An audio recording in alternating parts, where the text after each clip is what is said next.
Oi pessoal, meu nome é Eduardo Alexandre e esse é o Calafrio, o canal. Hoje eu trago para vocês uma lenda que marcou ali o final dos anos 90, mas que até hoje em dia é conhecida, por alguns até como algo mais engraçado, mas quem é mais velhinho, aí mais antigo, eu lembro disso, o chupa-cabra deu muito o que falar e deu muito medo em muita gente. Ataques de animais por um ser que ninguém sabia o que era, os animais ficavam muitas vezes sem nenhuma gota de sangue no corpo e estavam várias vezes relacionados também com criaturas estranhas, sem pelo, também evidências de extraterrestres e coisas afim. Então esse episódio tá bem interessante. Antes de começar, já faço aquele convite de que vocês se inscrevam aqui no Calafrio. Se inscreve, já deixa o like também, comenta aqui pra mim o que vocês querem de sugestão de novos vídeos e além disso o que vocês acharam desse vídeo, se já conheciam o assunto. Também não esquece de passar lá no nosso podcast Podsfrio, disponível nas principais plataformas de podcast, do Spotify ao Amazon, então tem todas as plataformas aí principais, vale a pena conferir, tá cheio de episódios de mistério lá no Podsfrio, eu tô focando mais em terror pra lá.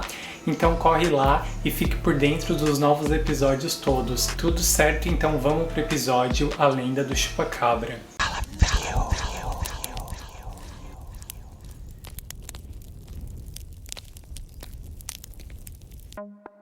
O primeiro relato registrado dessa figura conhecida como Chupa-Cabra aconteceu em Porto Rico, no leste de Porto Rico, numa cidade chamada Canóvanas.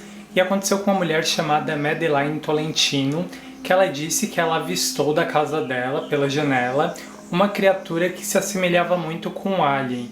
E a partir disso, depois foi encontrado na propriedade 8 cabras mortas com perfuração no tórax e sem nenhuma gota de sangue. E a partir desse caso, vários outros casos começaram a acontecer ali na região de Porto Rico e foram relatados inúmeros casos que passaram desde toda a América Latina até os Estados Unidos, chegando na Rússia, de criaturas muito similares. Então, todos os casos tratavam-se de ataques a animais. Esses ataques resultavam em um escoamento de sangue do corpo desse animal total, mas que as pessoas não sabiam identificar. Às vezes não se ouvia barulho durante ali o período que deveria ter acontecido o ataque, e muitas vezes esses ataques também estavam ligados com algum tipo de contato, avistamento meio sobrenatural de OVNIs ou objetos voadores não identificados. Então foi tomando aí muito conhecimento da população e o caso também chegou no Brasil.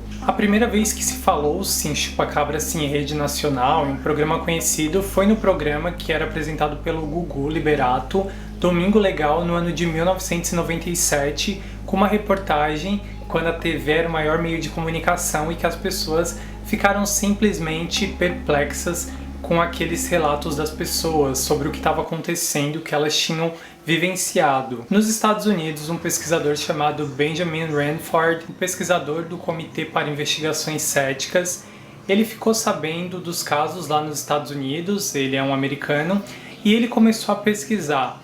Então ele chegou a casos que as pessoas diziam ter encontrado corpos desses chupa-cabras, que esse é o nome em português, né, para a criatura que estava ocorrendo em alguns outros países. Então, ao analisar os casos, o Benjamin ele disse que a maioria deles tratavam-se de raposas, de cães e até de peixes. E ele disse que a maioria dos casos tratavam-se de animais com um tipo de sarna chamada sarna sarcóptica, que ele disse que é até comum e que fazia com que o pelo de cachorros ou raposas, outros animais, eles ficassem assim de uma aparência muito estranha, mas que ele disse que todos os animais que ele estudou, nenhum se tratava de uma espécie desconhecida. A maioria desses corpos, eles foram encontrados no Texas e também ali pela região sudoeste americana dos Estados Unidos. E segundo Ranford, esse pesquisador, ele disse que eram realmente corpos horríveis, mas que fazia parte daquela doença que aqueles animais maltratados de rua, eles tinham passado.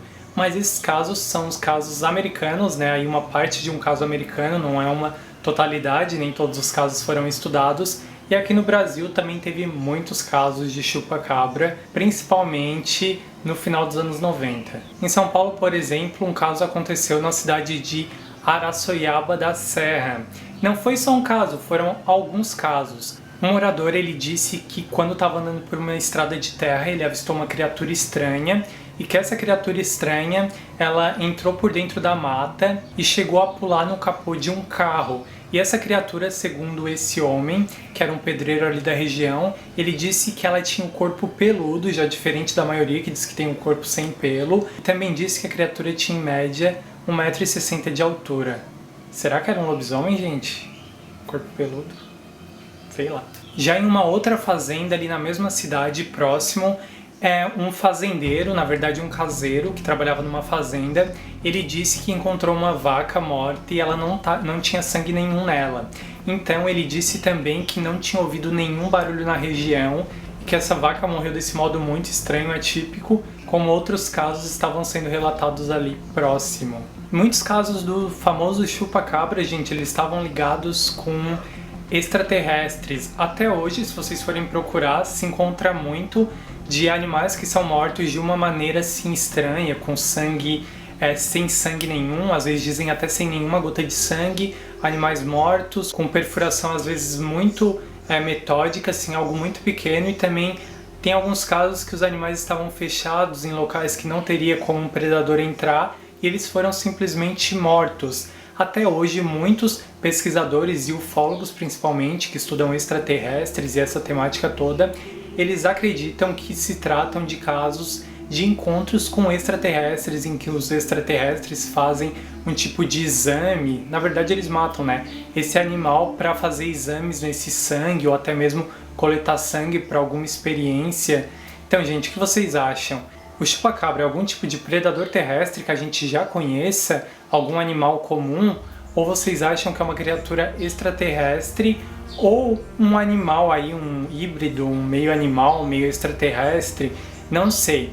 O certo é que essa história deu muito medo nos anos 90, realmente as pessoas eram um pouco preocupadas com isso. Até eu lembro que eu tinha medo, eu era uma criança bem pequena, gente? Também não sou tão velha assim. Mas se falava muito sobre o chupacabra e as pessoas tinham medo. Se comentava muito também sobre cidades vizinhas que estavam tendo ataques, ou de alguém que se conhecia que tinha tido ataque. Também essas pessoas avistaram criaturas estranhas em regiões que tiveram ataques. Será que realmente existiu fake news? Uma outra criatura? Será que os casos estão ligados realmente com esse tipo de ser? Não sei, comenta aqui pra mim saber a opinião de vocês. Espero que vocês tenham gostado desse episódio. Não esquece de deixar o like, se inscrever aqui no Calafrio e também me dar dicas de vídeos de matemática que vocês querem ver aqui no Calafrio. Então espero que vocês tenham gostado. Passa lá no nosso podcast Podesfrio, que tá cheio de conteúdo legal. Tem vídeo já sobre discos ao contrário, sobre Astor Sheeran, sobre Pacto com o Diabo. Então lá é essa temática desse vídeo, inclusive era pra lá, mas eu trouxe hoje pra cá pra fazer algo diferente. Espero que vocês tenham gostado, um beijão pra todo mundo, até mais, e é calafrio!